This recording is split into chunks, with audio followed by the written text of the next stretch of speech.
નાનકડી વાત વચ્ચે લઈ લઉં, બેનો એમનું આગળનું કાર્યક્રમ તૈયાર કરે પછી એક નાનકડી વાત તમારી સમક્ષ લઈ અને પછી આગળનો દોર ફરીથી એમને સોચું છું સંચાલનને. કૃષ્ણને ઓળખો છો બધા? દ્રૌપદીને ઓળખો છો?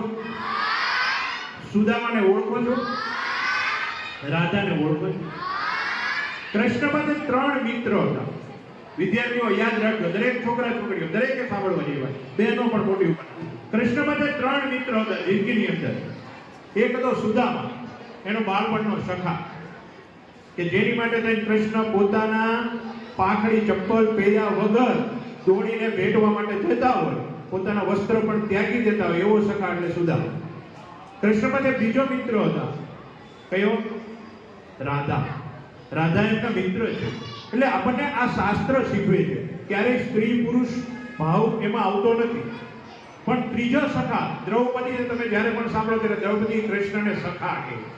જેટલું પણ મહાભારતના એપિસોડ જુઓ, વાંચો, એમાં લખ્યું છે.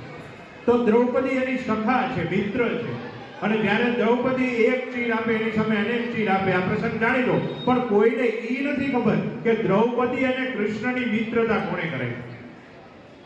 મહાભારતની અંદર નિતંબા નામનું એક પાત્ર આવે છે, દ્રૌપદીની સખા છે, જે દ્રૌપદી તેની સાથે મોટી થાય છે અને એની સાથે મિત્રતા, કૃષ્ણનો પરિચય એ જ્યારે પોતે બાલ્યાવસ્થામાં છે એ વખતે એને પરિચય આપ્યો છે કે કૃષ્ણ આવા છે.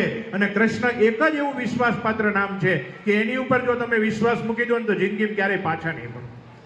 આ કહેવા પાછળનું કારણ મારું એટલું જ છે, વિદ્યાર્થીઓ ખાસ સાંભળજો, તમારી પાસે એક એવો મિત્ર હોવો પડે.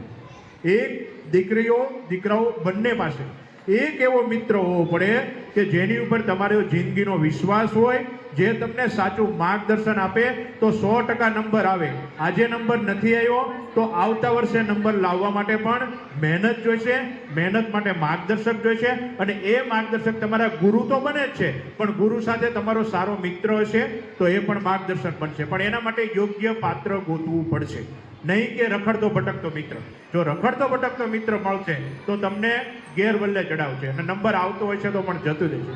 એટલે આ શાસ્ત્ર જ્યારે વાંચવીએ કોઈ પણ ધર્મગ્રંથ, તો એની અંદર થોડુંક આપણે ડીપમાં જઈએ તો ઘણું બધું મળતું હોય છે. ફરીથી કાર્યક્રમનો દોર આ ત્રણેય બંને બહેનો અને સાથે જોડાયેલા મિત્રોને સોંપું છું અને ફરીથી એકવાર જોરદાર તાળીઓ સાથે કાર્યક્રમને માણીશું. આભાર.